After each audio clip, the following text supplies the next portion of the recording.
What is a malware crypter? That is a good question. Understanding tools and tactics used by hackers to make malware harder to detect can be really hard to understand, and that's why I'm making this video to help you guys. So let's start with a simple definition of malware, which is simply malicious software. Some examples of the different types of malware are infostealers, ransomware, crypto miners, adware, and rootkits, just to name a few. I'll make videos on all these types of malware at some point. So what is a crypter? Trend Micro, IT security firm, have defined what a crypter is. A crypter is a type of software that can encrypt, obfuscate, and manipulate malware to make it harder to detect by security programs. Now, definitions are great and all, but what does this actually look like? Let's start with a piece of malware that a hacker or red teamer is trying to make harder to detect. This will usually be in the form of a portable executable for Windows, but the logic for this explanation will also apply to Unix-based systems too, like Mac and Linux. So here you have the malicious executable. The hacker does not want the antivirus on the target device to detect it, so the crypto tool comes in handy here. The original executable in a two-step process is encrypted with a cipher like the Advanced Encryption Standard 256 or AES 256, which is symmetric encryption. A key will also be generated by the crypter. The encrypted executable will be in a form of raw encrypted bytes. Next, the hacker or red teamer will load the encrypted payload and key into a file called a stub.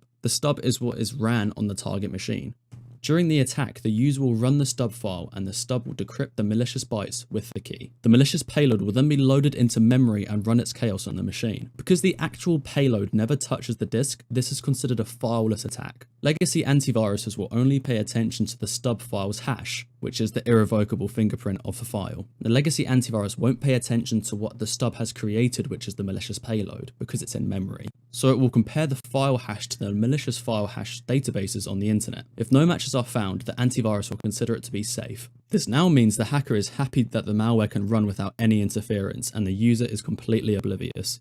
Crypters sometimes have a feature called persistence. This is where malware makes itself run whenever the device is powered up or at specific intervals. This can be done with registry keys and scheduled tasks for Windows. They can also have a feature dubbed as mutex, which is not to be considered with mutex in programming languages. This just simply makes sure the malware is not ran twice in the same environment. Anti-VM is a feature in some crypters. It allows the stub to detect whether it's inside of a virtual machine or not. This also applies to anti-debug. Anti-debug is a feature in crypters too.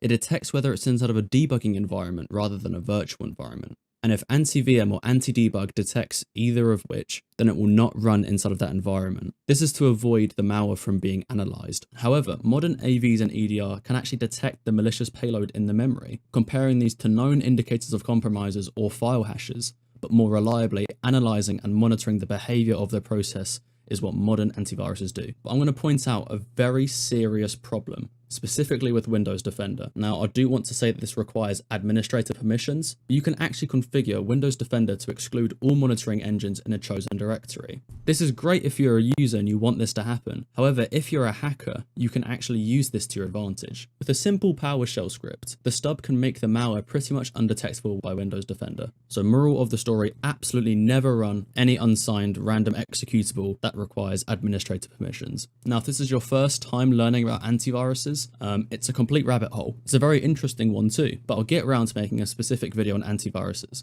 Anyway, crypters are sold on hacking forums as a service to make other hackers' malware harder to detect. A term that these crypto sellers like to throw around is FUD, or fully undetected. If you have a brain, you can already tell this is a sales term. It's used to flaunt zero detections on VirusTotal. Most of the antivirus engines on VirusTotal from security vendors are static, but crypters are effective dynamically, so it's pretty easy to not get any detections, and it's not impressive. So that's a really simple explanation for crypters. If you have any questions, please let me know in the comments.